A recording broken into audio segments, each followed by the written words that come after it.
बिस्मिल्लाहिर्रहमानिर्रहीम, अस्सलाम वालेकुम। मैं हूं समर अब्बास, आप मेरा चैनल देख रहे हैं। नाज़रीन, आज की इस वीडियो में बहुत इंपॉर्टेंट और बड़ी इंटरेस्टिंग खबरें हैं। एक तो नाज़रीन हम बात करेंगे बल्ला वापस लेने के लिए पाकिस्तान तहरीक इंसाफ ने प्लान बना लिया है। और कल मैंने आपको रात को खबर दी थी कि तहरीक इंसाफ इस हवाले से तहरीक इंसाफ के कुछ कारकुनान जो है वो सुप्रीम कोर्ट ऑफ पाकिस्तान जा सकते हैं। और अब तहरीक इंसाफ के एक सीनियर वकील से, जो कि तहरीक इंसाफ की लीगल टीम के मेंबर हैं, उनसे मेरी बात हुई है। वो कह रहे हैं बिल्कुल इस हवाले से अब सोचा जा रहा है बड़ी संजीदगी के साथ कि ऐसा किया जाए कि तहरीक इंसाफ के कुछ वर्कर जो है वो सुप्रीम कोर्ट ऑफ पाकिस्तान में पटिशन दायर कर देंगे। तो आज ये काम हो सकता है। ये बहुत इंपॉर्टेंट पटिशन होगी, मैं आपको अभी बता रहा हूँ। दूसरा जनाब, इलेक्शन कमीशन ऑफ पाकिस्तान जो है उसमें मैं आपको खबर दे चुका हूँ भाई देवे कि वो तहरीक इंसाफ के खिलाफ जालसाजी की जो है वो कार्रवाई शुरू करने का सोच रहा है। तीसरी चीज़ जनाब वो ये है कि एक खबर आई है, बड़ी इंपॉर्टेंट खबर आई है। मंसूर अली खान साहब ने अपने यूट्यूब चैनल पे एक मुलाकात का अहवाल बयान किया है कि मुलाकात उनकी हुई है पिंडी में।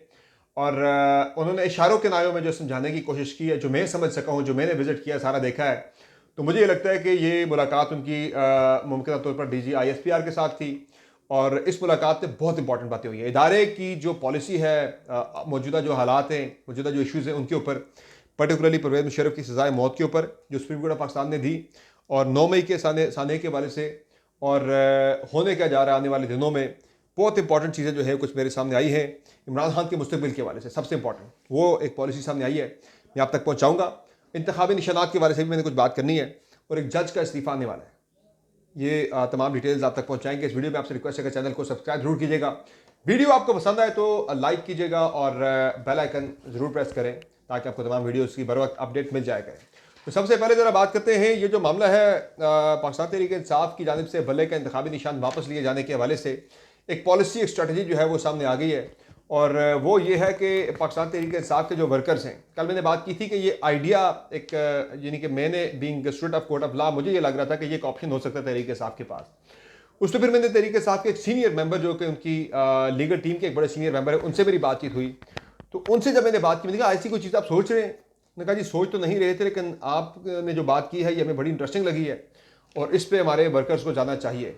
तो अब मेरी इत्तलात के मुताबिक तहरीक इंसाफ के वर्कर्स जो हैं उनकी तरफ से एक पटिशन तैयार हो रही है। चूँकि आर्टिकल 17(1) और 2 जो है ये बड़ा क्लियरली आम शहरियों को, आम जो लोग हैं, अवाम हैं, उन्हें एक फंडामेंटल उनको राइट देता है कि आप एसोसिएशन जो है, यानी आप तंजीम या सियासी जमात आप बना सकते हैं।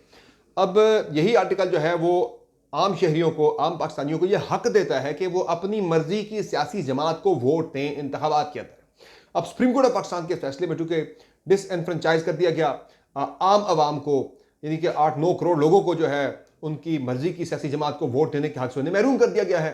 तो ये सिर्फ मामला, अब ये केस सिर्फ तहरीक इंसाफ का नहीं रहा बल्कि पाकिस्तानी अवाम का भी है। तहरीक इंसाफ के वोटर्स का ये मामला है। तो 10-12 लोगों के पार्टी के इंट्रा पार्टी इलेक्शन के ऊपर आपने उनके वोट को आपने अपहोल्ड किया है। सुप्रीम कोर्ट ने अपहोल्ड किया ना, अकबर शेख बाबर और उनके ग्रुप के 12-13 लोगों के राइट को अपहोल्ड किया। भाई उनका राइट बनता था, उन्हें इलेक्शन नहीं लड़ने दिया गया पार्टी का। तो मुल्क का इलेक्शन हो रहा है, पाकिस्तान का इलेक्शन हो रहा है, आम इंतखाबात हो रहे हैं। इसमें आप जहां आपने 12-14 लोगों के राइट को आपने प्रोटेक्ट किया है, आप ही के बकौल, आपके इस फैसले के बकौल, तो वहां जो पाकिस्तानी अवाम है, 8-9 करोड़ लोगों के राइट को आप कैसे प्रोटेक्ट नहीं करेंगे? तो ये बड़ा इंटरेस्टिंग एक ये केस बन रहा है। बड़ी इंटरेस्टिंग पटिशन जो है वो पाकिस्तान तहरीक इंसाफ के वर्कर्स की तरफ से सामने आने वाली है। आज मुमकिन तौर पर, मोस्ट लाइकली आज ये पटिशन जो है, आज नहीं तो कल, अगले 48 घंटों के अंदर ये पटिशन जो है दायर कर दी जाएगी सुप्रीम कोर्ट ऑफ पाकिस्तान में। और इसमें सिर्फ और सिर्फ जो है फंडामेंटल राइट का हवाला दिया जाएगा। ये हमारा फंडामेंटल राइट, और फंडामेंटल राइट की जहां बात आती है तो आर्टिकल जो है 184(3) के तहत सुप्रीम कोर्ट ऑफ पाकिस्तान की 3 रुकनी कमेटी जो है वो इस मामले को प्रैक्टिस एंड प्रोसीजर बिल के तहत जो है वो टेकअप करती है। चीफ जस्टिस और उनके बाद जो 2 सीनियर जजेस होते हैं वो इस कमेटी का हिस्सा होते हैं और वो ये फैसला करते हैं कि भाई ये केस टेकअप होना चाहिए या नहीं होना चाहिए। तो मोस्ट लाइकली ये केस चीफ जस्टिस अगर चाहें तो इसे रिजेक्ट भी कर सकते हैं, चूँकि उनके साथ जो कमेटी के अंदर जो दूसरे जज हैं वो सरदार तारिक मसूद साहब हैं, वो चीफ जस्टिस की अपनी उनके लाइक माइंडेड हैं, तो वो शायद ना भी करें। तो वैसे खबर भी आगे लाइक माइंडेड जो चीफ जस्टिस के हैं उस ग्रुप में से एक जज के इस्तीफे की बात हो रही है। इस्लामाबाद में भाजगश्त आज काफ़ी ज़्यादा चल रही है कि इस्तीफा आने वाला, आज की डेट में इस्तीफा आने की बात हो रही है, उस पर मैं आगे चल के बात करूंगा। तो जनाब उसमें अब ये पटिशन अगर आती है तो अगर ये टेकअप हो जाती है तो 24 दिन अभी रहते हैं। कल यानी आज से आगे 23 दिन रह जाएंगे। तो 23 दिनों के अंदर ये पटिशन टेकअप होकर इस पर तहरीक इंसाफ के हक में फैसला आ सकता है। और पटिशन में यही मांगा जाएगा, हमारा राइट है, हमें इंतखाबात तक आप दें, बल्ले का इंतखाबी निशान दें, तहरीक इंसाफ को इंतखाबात में आप दें, इंतखाबात के बाद आप बेशक तरीके इंसाफ का इलेक्शन आप करवाएं, यानी कि तरीके इंसाफ को आप भले का इंतखाबी निशान उनसे ले भी लेते हैं, हमें कोई मसला नहीं है। इंतखाबी निशान भले के टाइम पे होना ज़रूरी है। तो ये पटिशन आ जाएगी, बड़ी इंपॉर्टेंट ये पटिशन होगी। हाँ, टाइम के हवाले से जो है अगर बहाना जो है मुमकिन तौर पर ये भी हो सकता है कि भाई अब टाइम नहीं रहा, जो वोटर लिस्टें हैं वो जनाब छप चुकी हैं, अब इसके आगे नहीं हो सकता ये सारा कुछ, क्योंकि बैलेट पेपर्स की छपाई का काम जो है वो शुरू हो चुका है। वोटर लिस्ट नहीं, बैलेट पेपर्स की छपाई की मैं बात कर रहा हूँ कि वो शुरू हो चुका है। उस आड़ में अगर रिजेक्ट कर दे तो रिजेक्ट कर दें, वरना मुझे इसकी रिजेक्शन नज़र नहीं आती। इतनी आसानी से रिजेक्ट करना इतना आसान नहीं होगा। तो ये अगर आ जाती है तो काजी फाइज ईसा साहब एक बड़े इम्तिहान में पड़ जाएंगे, बहुत बड़े लीगल इम्तिहान में पड़ जाएंगे कि अवाम के फंडामेंटल राइट को वो कैसे, जिसके वो गार्डियन है, वो कैसे इस राइट से उन्हें महरूम कर सकते हैं। तो इससे तरीके इंसाफ को भले का इंतखाबी निशान बहुत आसानी मिल सकता है। ये एक बड़ा आसान रास्ता तरीके इंसाफ के पास मौजूद है, ऑप्शन, और इस पर तरीके इंसाफ काम करने जा रही है।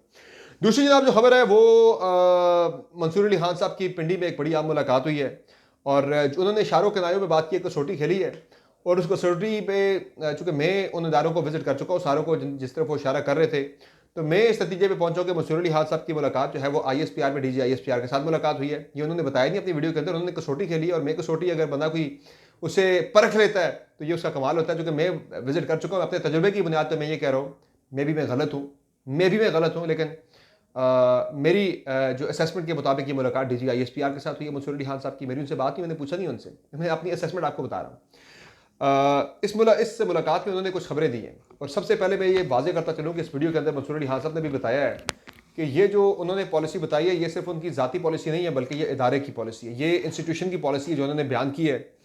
और इंस्टीट्यूशन की पॉलिसी जो है, मैं आपको बताता हूँ कि इमरान खान के बारे में सवाल किया गया कि इमरान खान को आप, यानी उनके बारे में जो सवाल हुआ तो उस पर यह कहा गया कि इमरान खान मुस्तकबिल करीब में कहीं भी नज़र नहीं आ रहे, सियासी मंजरनामे में कहीं भी नज़र नहीं आ रही। इमरान खान मुस्तकबिल करीब की बात हो रही है, यानी कि इलेक्शन और इलेक्शन के फ़ौरन बाद की बात हो रही है, उससे आगे की बात नहीं हो रही। तो ये तो होता है कि इलेक्शन के बाद, यानी कि मार्च अप्रैल तक इमरान खान आपको कहीं नज़र नहीं आएंगे, वो जेल में, वो पॉलिटिकल एरिया से मुकम्मल गायब नजर आएंगे। यानी कि तरीके से आपके बाकी मामला जो है वो आपको उस वाले से पॉलिसी एक नज़र आ गई। फिर 9 मई के साने के वाले से कहा गया कि ना भूलेंगे ना किसी को मुआफ़ करेंगे। फिर ये कहा गया कि मरीम नवाज़ और नवाज शरीफ के साथ जो कुछ हुआ है इदारे में, उसकी रियलाइजेशन है कि उस वक्त कुछ लोगों ने अपनी सेल्फ प्रोजेक्शन के लिए ये सारा काम किया जो कि ठीक नहीं था। फिर उन्होंने ये भी कहा कि 8 फरवरी को इलेक्शन हर सूरत में होकर रहेंगे। यानी ये जो आजकल आ रही है ना रेजोल्यूशन वगैरह आ रही हैं, फिर 2-3 रेजोल्यूशन आई है जिनके बारे में ये कहा जाता है कि ये इस्टेब्लिशमेंट बैक जो है, ये सेनेटर्स हैं, हिदायतुर रहमान साहब हो गए या दिलावर साहब हो गए, या अब तीसरी जो है रेजोल्यूशन है ये सेनेट में हिलार रहमान साहब की तरफ से, सेनेटर हिलार रहमान साहब की तरफ से, ये भी फाटा से कि इलेक्शन को मुलतवी किया जाए। तो इसमें इस्टेब्लिशमेंट कह रही है, अदारा कह रहा है, फौज कह रही है कि भाई हमारा इनसे कोई नहीं, वो कह रहे हैं कि हम इंतखाबात का अल्तवा नहीं चाहते, 8 फरवरी को इंतखाबात हर सूरत में हो कर रहेंगे, 8 फरवरी की तारीख तय है। फिर परवेज़ मुशर्रफ के हवाले से जो सजाए मौत परवेज़ मुशर्रफ को सुप्रीम कोर्ट ऑफ पाकिस्तान ने अपहोल्ड किया है फैसला परवेज़ मुशर्रफ की सजाए मौत का, उस वाले से जब पूछा गया तो उस पर यह कहा गया है, इंस्टीट्यूशन की राय बताई गई कि इंस्टीट्यूशन में इस फैसले के ऊपर काफ़ी ज़्यादा रिजेंटमेंट पाई जाती है, गम और गुस्सा पाया जाता है और तशवीश पाई जाती है। इस पर यह भी कहा गया कि इस वक्त मुनासिब वक्त नहीं, माहौल ऐसा नहीं है कि इसके ऊपर इदारा अपनी कोई राय दे या अपने रिएक्शन दे, लेकिन आगे चल के इस पर कुछ चीज़ वगैरह वो सामने आ सकती है। तो ये बड़ी इंपॉर्टेंट चीज़ें हैं, बहुत इंपॉर्टेंट ये खबर है जो कि मंसूर अली खान साहब लेकर आए हैं इस मुलाकात में कि इमरान खान एक तो आपको मुस्तकबिल करीब में कहीं नज़र नहीं आ रहे, तो this is very important thing. वैसे भी नज़र नहीं आ रहे, जो जिस तरह से लेयरिंग केसेस की एक के बाद एक केस की लेयरिंग हो रही है, तो वो आपको वाक़तन कहीं नज़र नहीं आएंगे। अच्छा, अब जो मैं बात कर रहा था पाकिस्तान तहरीक इंसाफ की इंतखाबी निशानात के हवाले से, और जो मैंने बात करनी है एक जज के इस्तीफ़े के हवाले से, पहले मैं ज़रा क्विकली तरीके इंसाफ के फैसले के ऊपर जो है भले के इंतखाबी निशान से महरूम करने वाले फैसले के ऊपर अभी तक बात हो रही है। बात ये हो रही है जनाब के कल आबिद ज़ुबैरी साहब थे, कल रात मेरी हम न्यूज़ पे खसूसी ट्रांसमिशन में हमारे गेस्ट थे साबिक सदर सुप्रीम कोर्ट बार एसोसिएशन। तो उन्होंने एक बड़ी इंपॉर्टेंट बात की, उन्होंने कहा कि सुप्रीम कोर्ट ऑफ पाकिस्तान सिर्फ कोर्ट ऑफ लॉ नहीं है, आपने सिर्फ टेक्निकल जो है नुकात के ऊपर अपने प्योरली लीगल मैटर्स को देख के नहीं चलना, आपने कोर्ट ऑफ एक्विटी भी है, आपने इन्हीं अपने मुसावी हकूक़ भी सबको देने हैं। तो कोर्ट ऑफ एक्विटी के तहत उन्होंने कहा जी बाकी सारी सियासी जमातों को अपने इंतखाबात वो लड़ रहे हैं अपने अपने इंतखाबी निशान के ऊपर तरीके से, आप पूरी पार्टी को आपने 8-9 करोड़ लोगों को आपने इलेक्शन से पहले उनके हक से महरूम कर दिया। तो ये आपका जो कोर्ट ऑफ एक्विटी वाला जो आपका रोल बनता था उस पर आप जो है वो पूरा यहाँ पे नहीं उतरे। और फिर दूसरा एक और बात जो कल से बहुत ज़्यादा हो रही है वो है जी कि पहले 62(1)(f) के तहत आप वज़ीर-ए-आज़म को नाअहल कर दिया करते थे, और अब ये कहा जा रहा है कि हमारे सिस्टम को, हमारे निज़ाम को, हमारे इदारों को, पर्टिकुलरली अदालतों को एक नया 62(1)(f) की सूरत में 62(1)(f) की तरह का एक और हथियार मिल गया, और ये 62(1)(f) से ज़्यादा मोहलक हथियार है। वहाँ तो आप एक बंदे को नाअहल करते थे, इलेक्शन लड़ने से डिस्क्वालीफाई करते थे, यहाँ तो आपने पूरी पार्टी को उड़ा दिया। ये जो आइन में आपने फैसला दिया है सेक्शन 215 का हवाला देते हुए इंट्रा पार्टी इंतखाबात को बुनियाद बनाते हुए आप पूरी पार्टी को उड़ा सकते हैं इंतखाबात से पहले, तो ये एक नई प्रेसिडेंट कायम हुई है। तो ये 62(1) से भी ज़्यादा मोहलक हथियार इसे कहा जा रहा है जो आपने सियासी जमातों ने या जिसने भी इस वक्त दे दिया है सिस्टम के हाथ में, अदालत के हाथ में, अदलिया के हाथ में। अच्छा, फिर इंतखाबी निशानात की मैं बात कर लूँ, फिर मैं आगे आपको जज के इस्तीफे के हवाले से मैं बात करता हूँ ज़रा। इंतखाबी निशानात के हवाले से तरीके साफ के लोगों को इंतखाबी निशानात मिलना शुरू हो गए एज इंडिपेंडेंट कैंडिडेट्स, और कुछ इंतखाबी निशानात जो हैं वो इंतहाई इंतहाई इंतहाई मुतनाज़ा किस्म के। आई डोंट नो ये किस सोच के तहत दिए गए, बता नज़र यार मेरी कुछ बात नहीं हुई थी तरीके साफ के एक रहनुमा से, मुझे करते ये शरारत की जा रही है हमारे साथ, ये शरारत के तहत दिए जा रहे इस तरह के इंतखाबी निशानात। जिस तरह आपने देखा कि अली अमीन गन्नापुर को बोतल का इंतखाबी निशान दे दिया गया, ये सिर्फ टीज करने के लिए, छेड़ने के लिए, तंग करने के लिए। फिर जैन कुरैशी, शाह महमूद कुरैशी के बेटे हैं, उन्हें जूते का इंतखाबी निशान दे दिया गया। अब जूते का इंतखाबी निशान आप एक लीडर को दे रहे हैं, वो पूरे इलेक्शन में कैंपेन करेगा कि भाई जूते को वोट दें, तो खैर वोट तो बूट को ही पड़ा है जो भी है, लेकिन यह कि जूते का इंतखाबी निशान जो है वो नहीं होना चाहिए था। ये चेज़ा लिया जा रहा है, जानबूझ के तंग किया जा रहा है। अच्छा, दो साफियों ने एक ट्वीट की है, एक इस्लामाबाद में, एक खबर काफ़ी गर्म है, मैं दो साफियों के ट्वीट का हवाला देता हूँ, उसका खुलासा आपके सामने रखता हूँ।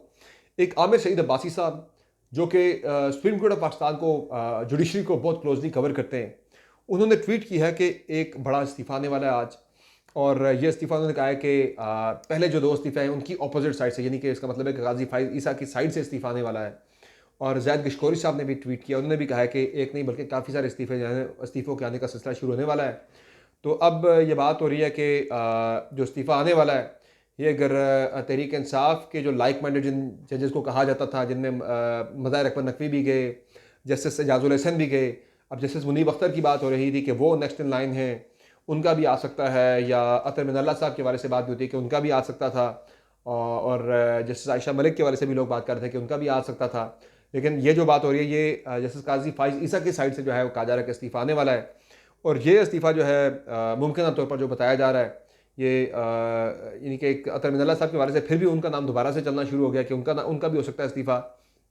और दूसरा जो है वो जस्टिस जाहिया अफरीदी की बात हो रही है, हालांकि जस्टिस जाहिया अफरीदी जो है वो काजी फाइज ईसा ग्रुप के बिल्कुल नहीं है, वो बिल्कुल एक इंडिपेंडेंटली, वो ना लाइक माइंडेड के ग्रुप में आते हैं ना इस वाले ग्रुप में आते हैं, वो उनका एक अपना ही एक मैं समझूंगा कि बड़े ही बीच में वो खड़े हैं कि वो ना इस साइड पे ना इस साइड पे, बिल्कुल दरमियान में खड़े हैं और बड़ा न्यूट्रली वो बैलेंस चीज़ों को लेकर चल रहे हैं आगे, उनकी बात भी हो रही है। लेकिन इस वक्त सिर्फ सारा गेस्टिमेट्स हैं, एक्यूरेट इन्फॉर्मेशन किसी के पास नहीं है कि किसका इस्तीफा एग्जैक्टली आने वाला है। आज शाम तक पता लग जाएगा कौन सा जज मुस्तफ़ी होता है। तो ये अपडेट्स हैं जनाब सारी, जिसमें कुछ मैंने आपको इंपॉर्टेंट चीज़ें बताई हैं, पॉलिसी इदारे की मैंने आपको बता दी है कि क्या आने वाली है मंसूर अली खान साहब के तवसत से, और तहरीक साहब जो बड़ा छक्का मारने वाली है आज, वो तहरीक साहब के वर्कर्स की पटिशन अगर आ जाती है 150-200 वर्कर्स का या 15-20 वर्कर्स की तरफ से, और बिल्कुल जो है अनपढ़ वर्कर्स का शायद इसमें जो है कुछ बिल्कुल ही अनपढ़ किस्म के वर्कर्स भी हैं वो आ सकते हैं, भाई मैं बिल्कुल अनपढ़ हूँ, मुझे नहीं पता मैंने किसको वोट देना है, तो इस तरह की पटिशन जो है वो आ सकती है आज, बड़ा कवी इम्कान है इसका। और ये पटिशन अगर आ जाती है तो ये तहरीक इंसाफ के लिए गेम चेंजर साबित हो सकती है।